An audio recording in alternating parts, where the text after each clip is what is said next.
Hello, everybody. Welcome to another episode of the Toon Under Podcast. I'm Jack in Brisbane. I've got Dimi in Melbourne. Dimi, how are you today? Been better, mate. Been better. Rough result this morning.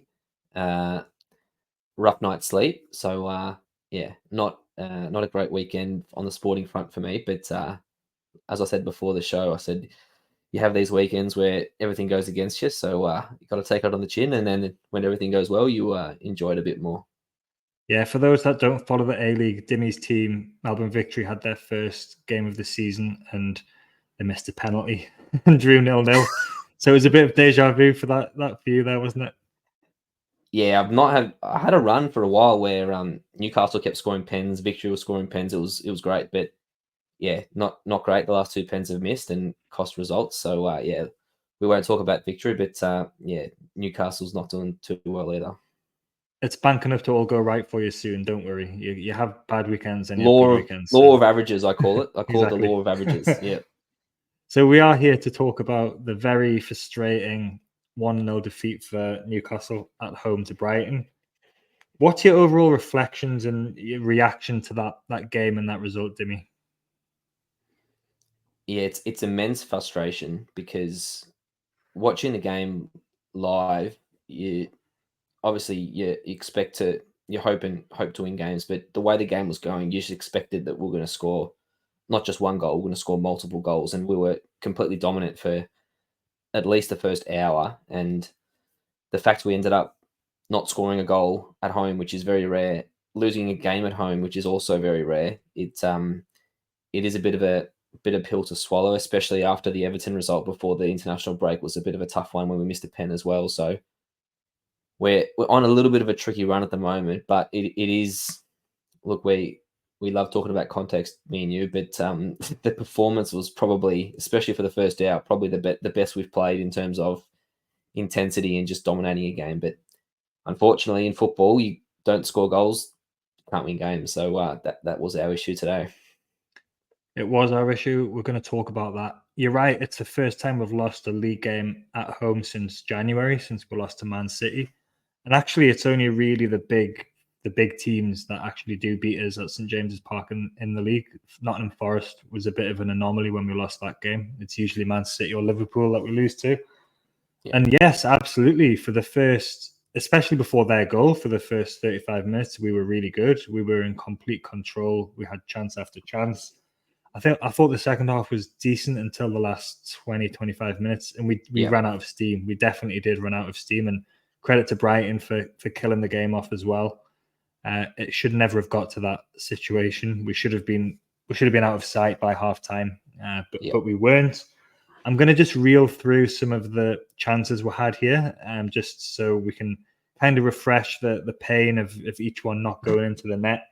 But Isak had a one-on-one just before their goal, which was an absolute glorious opportunity. And if he was in even sort of anywhere near his best, he would have probably just gone around the keeper and put it into an empty net, or he would have slotted it underneath or something. It wasn't a good finish. It was a good save, but that was a big, massive opportunity. He had the shot which hit Jacob Murphy in the face, which was going in, probably. Yeah. And then there was a couple of other shots he had, like he got a few shots away, but nothing too dangerous. Gordon had a one-on-one in the second half for the second game running. He fluffed his lines at that one. That was a really nice pass from Shah to set him up. And then Gordon also had a header as well, which was from across from Isak. So just kind of reeling through, those were the big chances. And usually if we were on form, 2 or 3 of those would have gone in and it would have been good night. But last season we scored 85 league goals. It was a record, I think, since the 90s, I think it was. Isak's only got 1 goal in 6 games. He's missed a couple. Gordon's got 2 goals in 8 appearances. And Newcastle have got 1 goal, which is a penalty, in the last 4.5 hours of Premier League football. And even against Wimbledon, of course, we needed a penalty to score against them as well. So it's just not clicking, is it, in front of goal this season? Do you think this is a personnel problem? Do you think it's form? Do you think it's something to do with the system? What do you think's going wrong with this? Do you think it's just bad luck at this moment in time? It's probably a little bit everything. But the main thing for me is the lack of confidence I think we've got now in front of goal, and sort of when you score goals for fun, that breeds confidence amongst the whole team, and goals flow. But it also works the other way. When you're not taking your chances, the next chance becomes harder. The next chance becomes harder, and all of a sudden, then there's a barricade on the net, and no one can score goals. So, I mean, we've seen Isak before. He's probably, in my time following Newcastle, probably besides the great Shearer, he's probably the best finisher we've ever had, especially in the Premier League era that I've seen.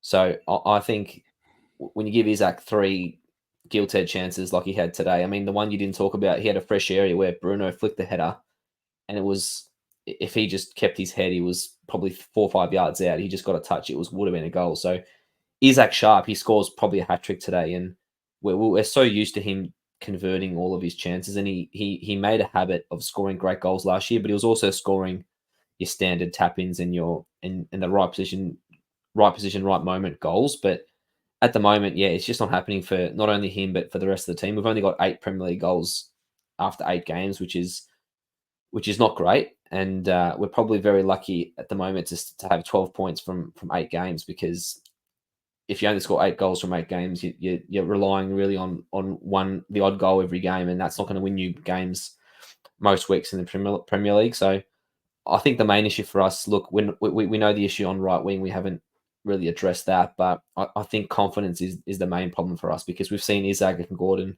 score goals for fun, and that you don't just lose quality overnight. So I think it's a proverbial, they need 1 or 2 just to go their way, even off their knee, off their ass, just an easy goal to sort of release the shackles, and then I think we'll get on a bit of a run.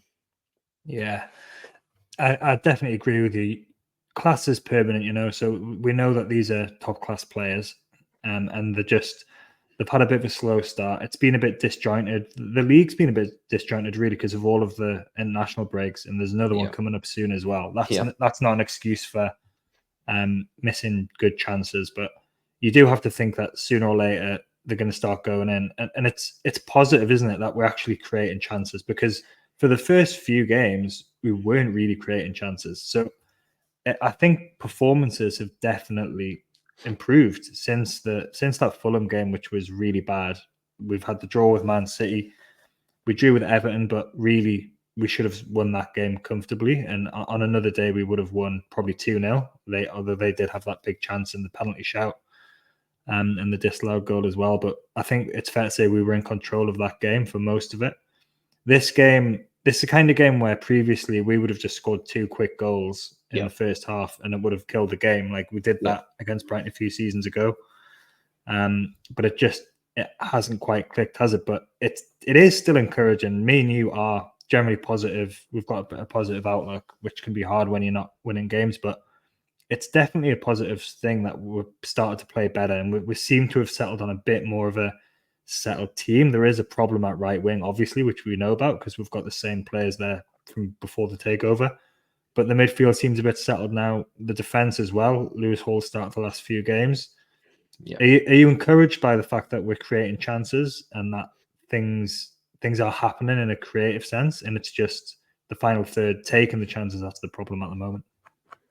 Yeah, the hardest thing in football, Premier League or any level is creating the chances. So the fact that we are creating the chances is great, and obviously, scoring goals is also hard as well. But the fact that we are creating multiple chances and not just half chances, we're creating clear cut one-on-ones or clear cut. In Everton's case, we had a penalty. We clear headers. We're not sort of scrapping and clawing for 1 or 2 shots a game. So, and I think we're starting to, especially this morning, we imposed ourselves on the game like we haven't done much of this season, if at all.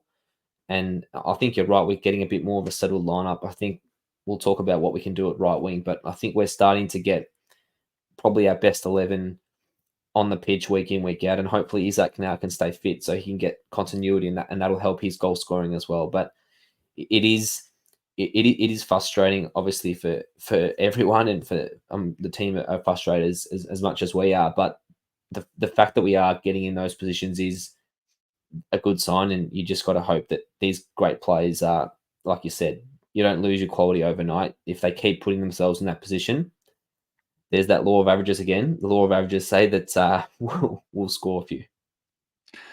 And what about the midfield three? Do you think we're going to get enough goals from that midfield three of Bruno, Julian, and Tonali? And do you think the 4-3-3 might actually be? We might need to do something about it, because this has been Eddie Howe's favoured formation ever since. He's tried a back three at times when he first got here, but as soon as the squad started to get established in the team, we've played this high pressing, intense 4-3-3 system, and the squad now is set up with players to play that system. And players like Sean Longstaff, you probably can't really play in any other system. It's tailor-made for him, even though he didn't start today. But Tonali was brought in with this system in mind. The fullbacks were as well, of course. So do you think that we might need to do something about this and look at changing it? Or is it not time to sort of throw everything out yet and let's just wait until we click a bit and we get a bit of form with the key players? I wouldn't be throwing everything out yet, because like I said before, we're still creating the chances. It's not like we're not creating any chances. So if we were struggling to create the chances at all, then that would need probably a system change and a formation change. I think the issue for us at the moment is we're getting in their positions, but we're just not scoring goals, and that'll hopefully turn sooner rather than later. But I don't think a formation change is going to make Isak score a one-on-one chance or make Gordon score a header from 5 yards out. That's not going to make a difference. There is another discussion to say, look, is our best 11 players, including Jacob Murphy, at the right wing? Probably not. So then there could be a discussion about maybe flicking the midfield around and maybe getting Joe Willock in there or somebody else to sort of provide a support role behind Gordon and Isak, because Gordon is playing, it seems like, a lot closer to Isak of late. So I think Eddie's sort of leaning to that way. But I think the other thing we're missing at the moment, which has been great for the 2 or 3 seasons, is Kieran Trippier. Now, he's not the same Kieran Trippier he was when he first joined Newcastle, but he was a great assist man for us, and he was a great creator. He was essentially involved in every attacking move that we had when he was on form. So that does take a time to adjust. Tino's not that sort of player. He's a different type of player. So I think that is also sort of contributing to the lack of attacking threat. Trippier was a very underrated attacking threat for us, even though he was only a right back. He was at times our main attacking source on that right wing. So I think I'd stick with the formation. It's only 8 games in, and we are creating the chances. So I would probably give it another month. And if we're still not scoring goals with all these chances and not creating, then maybe in a month's time after the next international break, we need to make a change.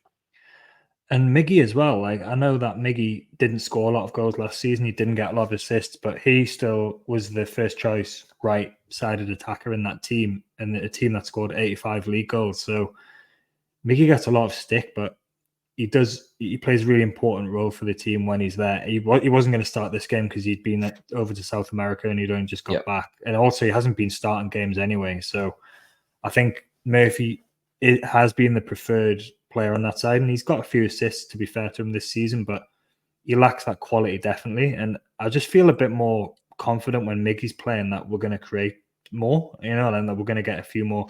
Because even last season, like, he scored the winner against Burnley, the first goal against Burnley, which was really important. And he got a couple of other goals towards the start of last season, which were really important. So I wonder if he might come back in at some point. The right wing for this game was Murphy, as he said. So that meant Gordon went back over to his favoured left side, and Harvey Barnes was on the bench and he came on.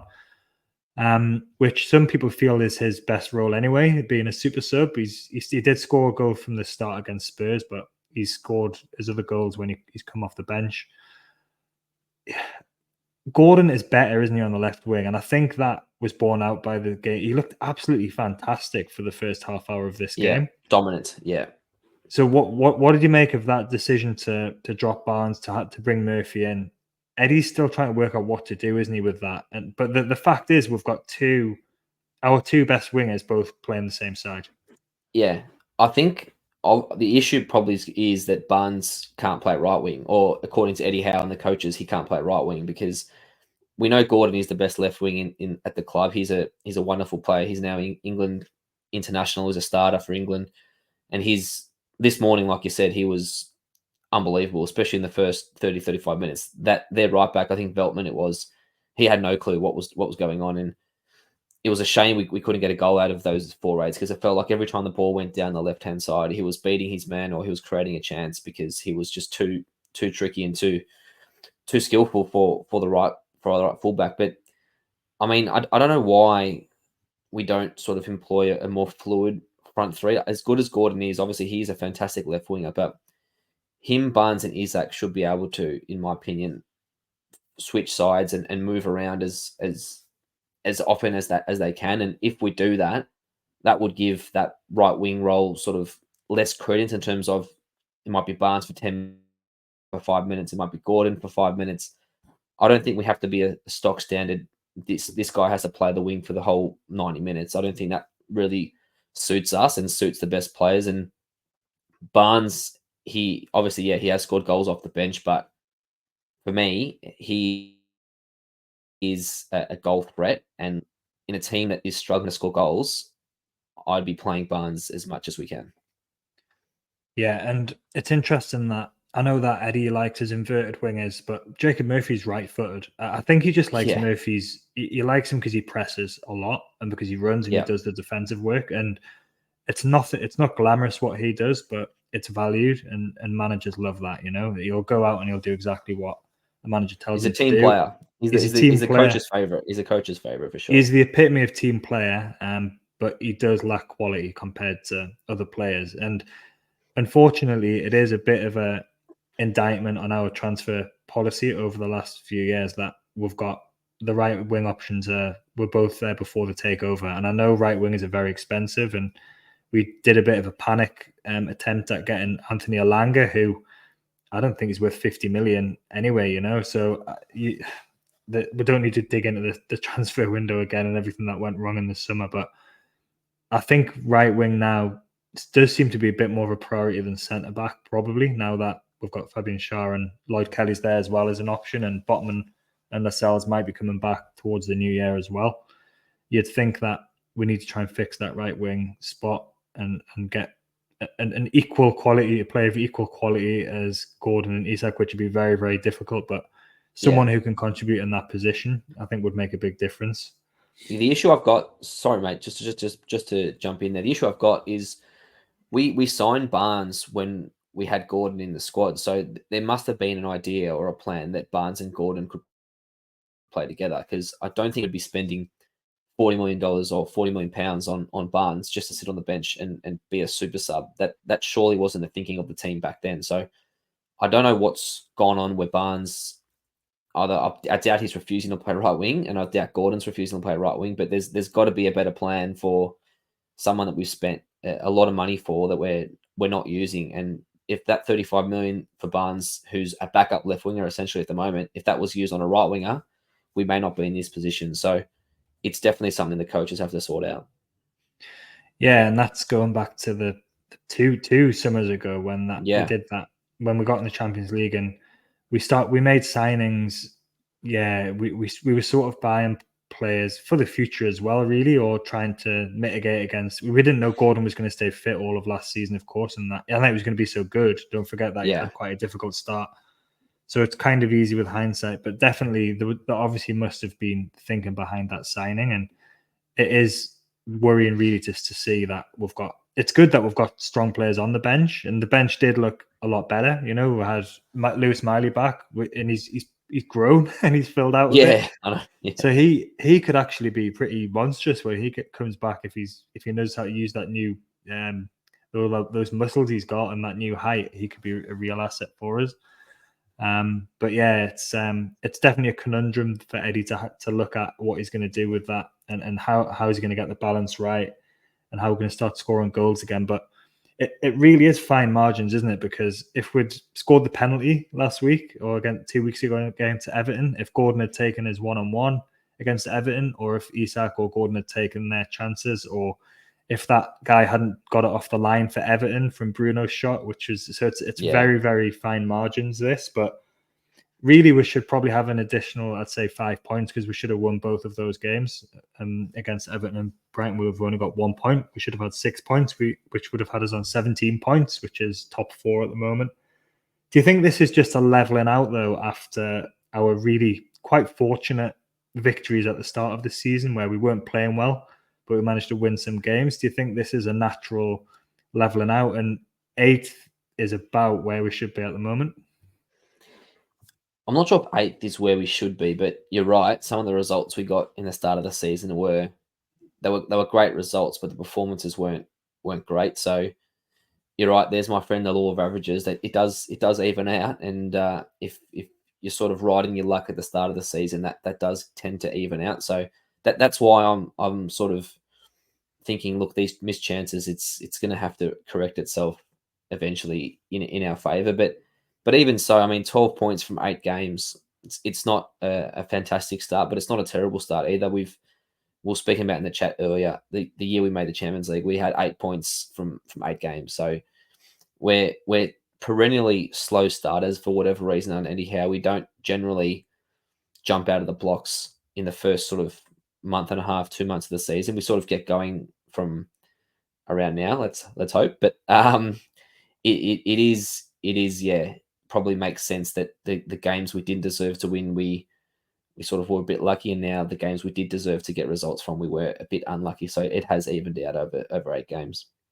Do you think you would feel better or worse if it was the other way around? So let's say we'd started with these games and we were playing well but not getting points, but then we stopped playing well and started playing badly but started winning games. What do you think? Because it's interesting to think about it like that, isn't it? Yeah. The performances are really important, and it is important that we seem to have got a settled team. We've clicked a little bit. Yeah. But which way do you think you'd feel better out of those options?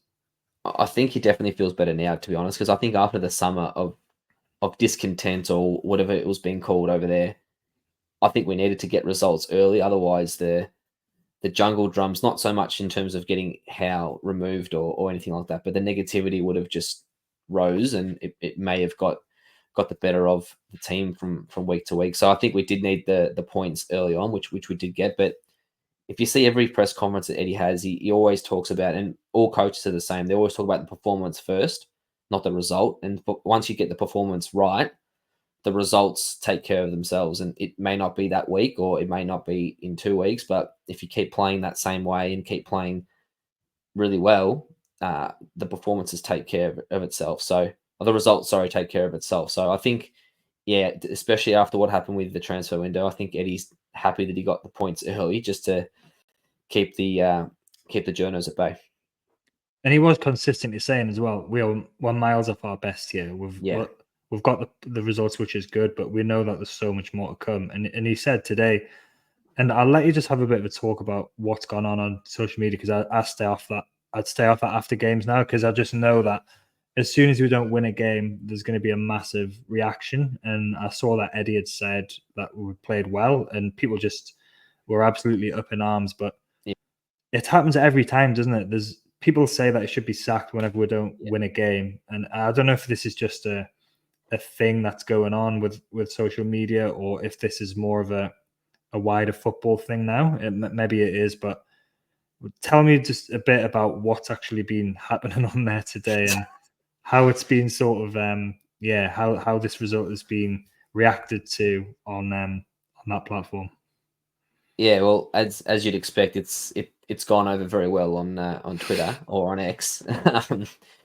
There's definitely there's just it baffles me, to be honest, when you read some of the comments after a poor result or a poor game. I mean, I keep coming back to the fact that I'm not sure who these fans think we are, and if we're supposed to be winning every game like Manchester City and winning 5 Premier Leagues or whatever it is in a row, we've got to remember who we're battling against. And yeah, we're allowed to have a poor game here and there, or things do happen. But I mean, some of the comments this morning, they were sort of like, oh, it was tactically outclassed, and this young German bloke was all over Howe. I'm thinking, I replied to one of the blokes, I'm like, he's a great coach. If he knows how to get his players to let Isak score, let Isak have 3 1-on-1s but don't score, let Gordon have 2 1-on-1s, don't score, if that's tactical outclass, fair play to him. He's a genius. But yeah, that was some of the rubbish on Twitter saying, "Oh, Howe's out of his depth and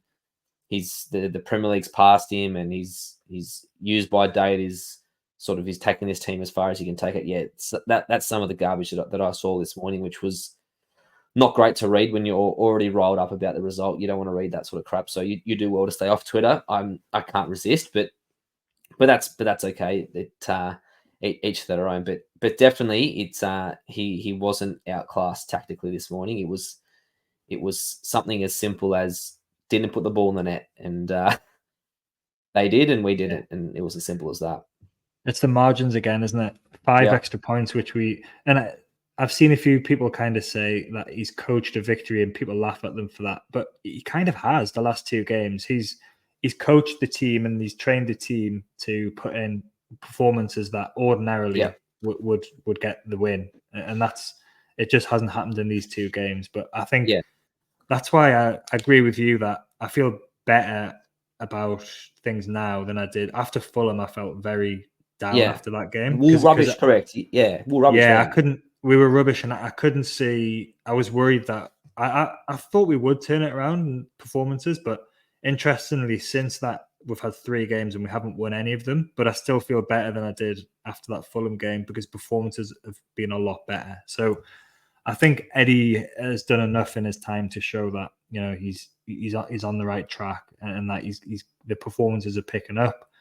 And it's just a social media thing and I think it happens at other clubs as well. It's just sort of people have just got Twitter there to react straight away, or social media. And in the past that they didn't have that. Maybe they just went to the pub and vented, and now they go onto the phone and vent, and that's what the reaction is to it. And do you think that there was anything he could have done better with his subs today? People say that he's got premeditated subs as well, but I think I didn't see that today. I thought he was trying to do what he could to affect the game. He brought Asula on as well, who put himself about a little bit. The players he brought off were probably tired, so I don't know what more he could have really done differently with his subs. I don't know what you think about that. No, I mean Bruno's traveling from South America. He looked cooked towards the end of the game, so that was a fair substitution. Tonali started 2 games at Italy, and he's had 12 months off. So we've got to remember that we don't want to burn that guy out and have a soft tissue injury and then miss another 3 or 4 weeks. So the subs made sense at the time. I mean, how many times this year have we seen Willock or Barnes come off the bench, make a difference and win us the game? It's happened at least 2 or 3 times. So it's always easy in hindsight saying, oh, the subs weren't great. But at the time, the subs were probably the right move in my eyes. I think we definitely lost our way after the subs. I'm not sure if it was the subs' fault necessarily or it was just a coincidence, but it was also, I think, around the time that Welbeck had that big knock and he had to get stretched off. That sort of halted the momentum. I think Brighton brought on an extra centre half as well and sort of shut the game down. It was sort of everything culminating into what we saw in the last 15-20 minutes. But I don't think the subs there was anything really that Eddie could have done. Maybe the only thing he could have done was perhaps made the subs, in my eyes, earlier. Maybe bring Barnes on a little bit earlier, maybe at half time, because we're already down at half time. But he gave Murphy a bit longer. That's fine. But in terms of the other subs, I don't think there was much else Eddie could have done. And really, we should have scored after half time as well. So, and then it would have been 1-1, and we would have had the momentum as well. But as often happens with this with football, people just pretend there's no opposition, and that the opposition are not there playing well with their tactics. I think we completely overran Brighton in the first half, and then they just got a good break, and we lost concentration for a moment. And Danny Welbeck's been in really good form this season, so it was a bad goal to concede from us, but they shut the game down towards the end. They did bring on an extra centre half. Like their manager is clearly intelligent tactically, even though we were all over them and we should have beaten them. I think the second half of the second half, they did really well to take the sting out of the game. And I think the crowd lost a bit of voice as well, and it just seemed quite obvious that we weren't going to score unless we got some kind of deflection or something, because we'd stopped creating chances by then as well. But Brighton are a real bogey team for us. We've only beaten them twice in 15 attempts since we both got promoted to Premier League, so they're a real nemesis for us. This game was a bit different to usual games against Brighton, where they have like 95% possession. Yeah. And they've absolutely hammered us a few times, including at St James's Park. But what did you make of Brighton's overall performance and their approach to this game? Because they've had quite a lot of praise. They're a club that people like to watch and think very interesting. We were both very vocal before the game in our group about the fact that they've played quite a lot of suicide football this season, and they've played a high line and they've conceded a lot of goals. But it didn't really happen in this game. But what did you make of their performance overall? Because they were playing against Newcastle. We weren't playing against ourselves. Yes. Well, they're the hipsters' darlings, I call them. They do play great football and very, very attacking, very aggressive, but they do concede a lot of goals. And I mean, we don't want to harp on it, but we also should have scored a lot of goals this morning. We could have scored. We just reeled off the chances before. I mean, you reeled off 2 or 3 for Isak, 2 for Gordon. I mean, there's at least 4 goals potentially that we could have scored there. And that's not to mention all the other times we got in behind them and we just chose the wrong option or something else happened in the final third. So, I mean, look, they're a good team. They've got a lot of good young players and they do play football the right way. But I didn't walk away from that game thinking, oh, wow, how good's Brighton. They're shaking in my boots. I think they're going to finish on top of us. I didn't think like that at all. I thought, yeah, they're a good team. They came here, got a result. But I think you could see in my eyes in the first half what they thought of us and what they thought of this game, because there was a lot of time wasting early from them, and unusually their tempo was quite low. I think they were a little bit scared to sort of open up against us, and even though they didn't try to open up, we still opened them up with our intensity and our pressing. So I think that shows a mark of respect for us and what they think of us in terms of our quality. But yeah, in terms of Brighton, they're a good side and I respect them, but definitely not as impressed or not as sort of enamored with them as many other pundits are. I mean, that previous game they played, or 2 games ago against Chelsea, I think they conceded 4 or 5 and Chelsea had 3 or 4 disallowed goals. It was a wild game. Yeah. Spurs were 2-0 up against them last game and probably could have been 4-0 up at halftime. And I mean, Spurs are Spurs. They ended up blowing the game and losing 3-2, but they're definitely no juggernaut that I think that we should be walking away from that game thinking, yeah, they're well past us.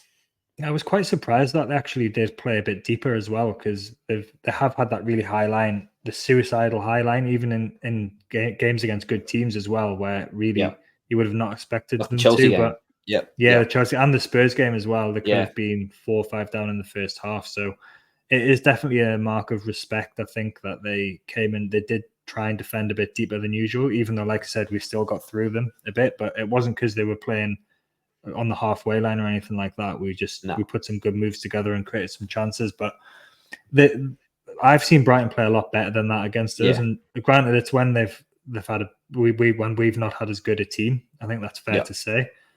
But they've got this conveyor belt, haven't they, of just good young players. And they had that Swedish winger who I didn't even. This happens all the time with Brighton, where I just don't even know a player, and he's really good. And luckily for us, Minte wasn't there, because if he was, he would have scored. And 100%. They brought Matoma on later, and presumably he'd been playing in the internationals as well. He did. Against Australia, I guess. Oh yeah, he did. Yeah, he played against Australia. So that's probably why he didn't start. But Brighton have got they are the hipsters' darlings. Everyone loves them. Like they've done something quite interesting. I think it does go a bit over the top sometimes, the praise of them. But they've been kind of name checked as a club that Newcastle should be looking at in terms of the scouting and the way that they identify young players. People don't seem to, pick up the fact that they actually sell their best players, because if Newcastle did that, they'd be absolute hell on. Like if we did that, and I remember having this conversation about 6 weeks or so ago, when Brighton were doing well and we were struggling a bit, and it was like, the clubs are different, like they couldn't sign an Isak or a Bruno or a Gordon, really. Like they're not that stature of club. They've got a model that works for them. But do you think there's anything our club can learn from them in terms of the way that they operate and the way that they do business, or is it very unique to what they do and their owner and all that sort of stuff? it definitely is unique in terms of the type of players and where they find players. Maybe we can steal their scouts or steal their backroom staff who find all these gems that no one's ever. Chelsea tried that, yeah. It didn't Yeah, work for them. yeah. These gems that people never heard of. But like you said, there's different expectations, I think, at both clubs. And players know that if they go to Brighton, they'll get developed, they'll play, even if they're young and unproven, they'll play. And more often than not, they end up going to a bigger club, and that's fine. That's Brighton are happy to buy them for cheap and sell them for a lot, and then do the same thing again. But we're not. We definitely don't want to be that sort of club. So besides finding out who their scouts are and where they're finding these sort of these young gems, yeah, I don't think we're two clubs that are aligned in any other way. We'll have a look at the reaction when we do finally sell a big name player. Like, I think I've said this a lot of times. I think the groundwork had been laid to sell Bruno the summer just gone, and I think that would have been accepted to an extent. But if we'd have sold Gordon or Isak this summer, you know, like if we sold a player we didn't want to sell, one of our best players, I think there would have been absolute riots in the streets. So I do think the clubs have got different targets and different ambitions, and I think that has to be different expectations. Different expectations as well. Eddie was asked this question in his press conference actually, and he did say that every club is unique in the way that they go about things and the way that they approach things. So just because things haven't worked for us over the last 2 or 3 windows doesn't mean that, you know, we should tear it up and start doing what other clubs do. Because Chelsea did try and take all of Brighton's scouts and all of the players, and they took the manager as well, and none of that worked out well for them. So, yeah, fair play to Brighton, but the stats kind of bear out what I was saying from the game. We had 60% possession to their 40%, and this has been a bit of a theme as well. We've started having more of the ball, but we've not been winning games, which is interesting. But usually when we play Brighton, they've got a lot more possession than us, and the sort of, even if they don't always do anything with it, they're sort of passing it around and tippy tapping around us. But we had 60% possession. Our favorite stat, expected goals. We had, according to this one, we had 1.95. They had 1.16. I think that was all in the first 60 minutes or so, because towards the end it got low. Yeah, we did have double their shots, although we had 6 on target to their 5, and we had 83% pass accuracy, which again is a bit of a surprising stat coming up. But I think it speaks to the fact that we've got the midfielders in there who can keep the ball better. Tonali makes a big difference there. Yep. These stats wouldn't be out of place in a 2-0 or a 3-1 victory, would they, for us? So that kind of bears out what we've been saying. We just got to take our chances, don't we?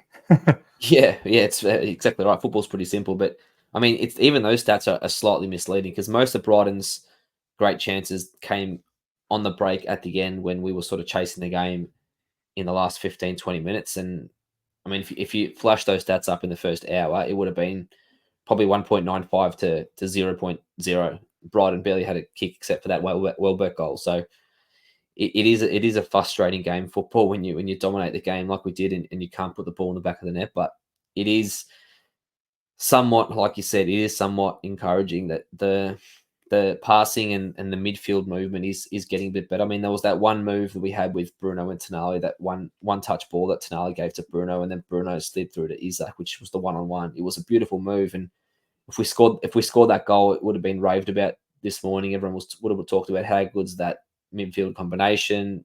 This is why we bought Tonali, but Isak misses the chance and no one talks about it. But Tonali I think he's growing into the season, and as he starts playing more, he'll start playing probably 90 minutes every week, which he should do, because he's a quality player, and I think we'll only be better for that.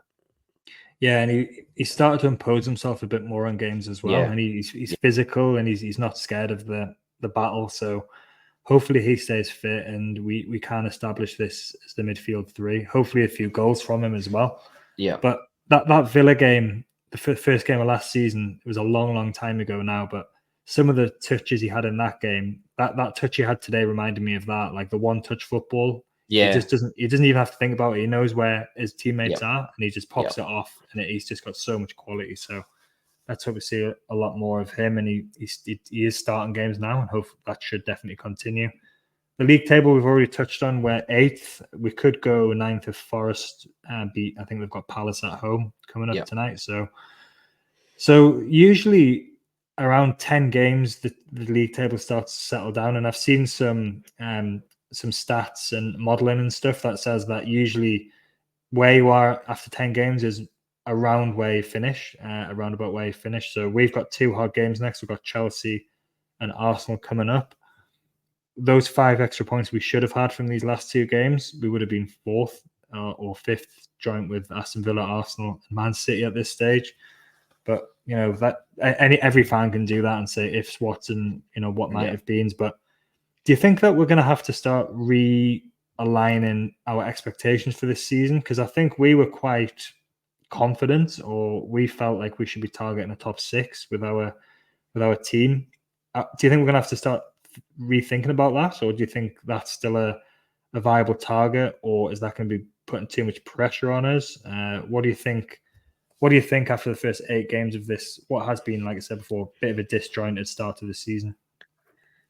Yeah, we probably should be, like you said, those last 2 games we've just left 5 points on the table. But you can also say the Bournemouth game, we stole a point there. The Spurs game, Spurs probably dominated against us and arguably could have got a result that game. So it evens out. I think we're still well and truly, obviously it's only 8 games in, we're still well and truly got the goals, all our goals in front of us, and I wouldn't be changing expectations. I haven't changed expectations as of yet in my eyes. There's 30 games to go. There's 3-0. There's 30 games left in the season. There's a very, very long time, and besides the top 3, who I think are still probably a class above everybody else, everyone down from Arsenal I think is gettable in my eyes. Even Villa are getting a lot of great results at the moment, but they've got Champions League football that's going to eventually catch up to them as well. And we spoke about Brighton, how the game went this morning, and Chelsea, you never know what to expect. So I think the goals are still well and truly in front of us in terms of finishing in that top 6. And yeah, I wouldn't be changing expectations just based on 2 disappointing results. It'll be really interesting to see how we approach the game against Chelsea next week, because it's an away game. They have been quite good this season so far. So last season was a real disappointment at Stamford Bridge because we just didn't really show up. It was 3-2, but we didn't deserve to get anything. And that's when they were rubbish too. And that's when they were rubbish. Yeah, and then they obviously went on a run and overtook us and got into Europe ahead of us. They found some form towards the end. So yeah, it's going to be it's a big game really. And if we can go there and get a result, and if we can manage to win that, which isn't beyond us by any means, that could be a real confidence booster for the rest of the season.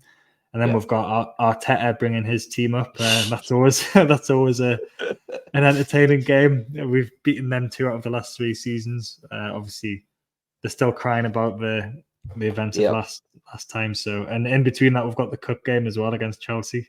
Yeah. There's a lot going on over the next few weeks. Then there's Forest away, and then it's another international break. Just when we're getting into it again, there'll be another break. So it's a big home and away against Chelsea. I mean, there's 2 different competitions, but it's 2 massive games for. I mean, it is obviously still early, but for the context of just the morale and the general sort of mood around Tyneside, they're massive games, and I think you're right about the Chelsea game. Yeah, they're playing a lot better this season, and they've got some good players that the coach has done well so far. But it's definitely not a team, still in my opinion, that we should be fearful of.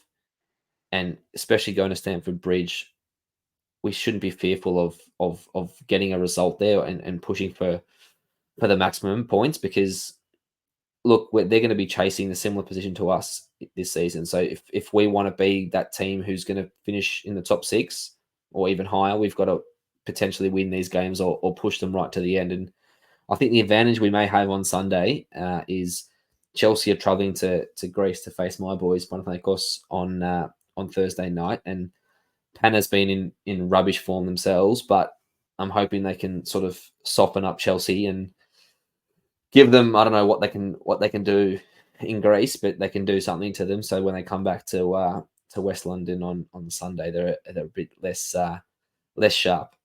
I didn't realize they were playing Panathinaikos. Yeah. It's Yeah. going to be it'll be the Dimi double then. We'll have the Dimi double this time. 8 days time, we'll be on here. We'll be talking about the Dimi Yeah. double, and we'll be in Yeah. a much happier, Look, better mood. I'm than we are tonight. I'm not confident Pana. I'll say it now.